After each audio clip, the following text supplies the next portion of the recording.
Okay, ladies and gentlemen, we're here at City College interviewing Mr. Eli Crawford about the Second Chance program at City College. And we also have a couple of other individuals who are involved with the program who have just come in, and we'd like to have them introduce themselves to you. Sir, your name is? Oh, I'm sorry. My name is Kit Ban, and I'm the matriculation process guy for Second Chance program. I help people get back into school, get them processed, get them financial aid, and so forth. How long have you been involved in the program? Same time as Eli Crawford. Yeah. Pretty much the same. Uh-huh. Yeah. I understand. Okay. And you, sir? My name is Perry Jones. I'm actually the treasurer of the student body for the Second Chance program. My main job pretty much is focused on building the gap between people that's coming in on a second chance round and those who never actually been in college, to let them know there's resources here. How long have you been involved in the program? I've been involved in this program it's my first semester at City. So what from state. Is it working for you? Yeah, it's working out fine. That's good. Yeah. We're glad to have you. Okay, now I wanted Mr. Crawford to tell me about Man Child in the Promised Land. He's doing a piece on it, as you can see, his board that he's gotten together, and we're going to let him tell us all about this. You can go ahead, Eli. Okay, Man Child in the Promised Land. The reason I chose this book because it was a book that I could really get into, because I lived that life. Man Child of Promised Land was a book that was written about the black experience during the 1950s, 40s and 50s, and I just wanted to I wanted to read this real book again because it's so prevalent to today, and it shows that not much has changed. You know, technology. But as far as people, no. The destruction of the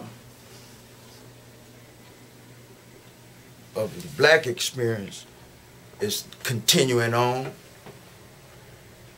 But I feel that, well, I know education will bring about a change.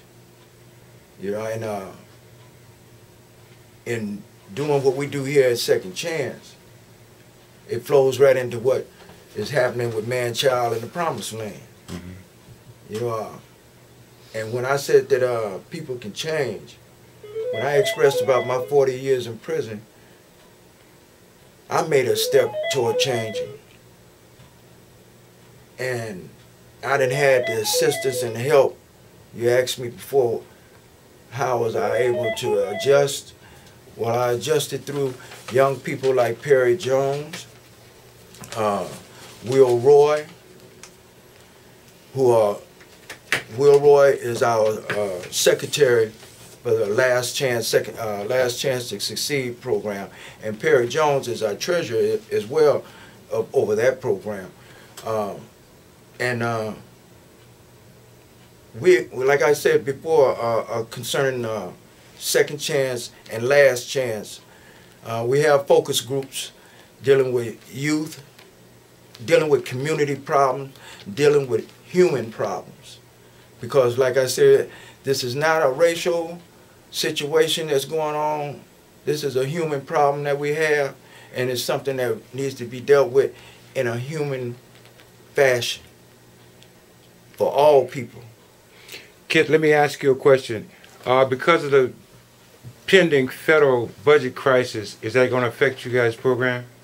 It does, and it's all depending. And we were our program is one of the program that it gets affected the most. Throughout the a couple semesters ago, we were cut with 40%, and then we got cut again last semester with 20%. And with this budget that is coming up, we may also face, you know, budget cuts, and we try to get funding through private funders and things like that to get this program going and to help, you know, these students that are in our program right now. So do you have a website address that people can reach you at, or just City College? It's just City College. Yeah. And you go to the Second Chance program? Go to the EOPS Second Chance program. Okay, very good. Now I wanted to ask you a question, Ms. Jones. You're a little bit younger than myself. I'm 67.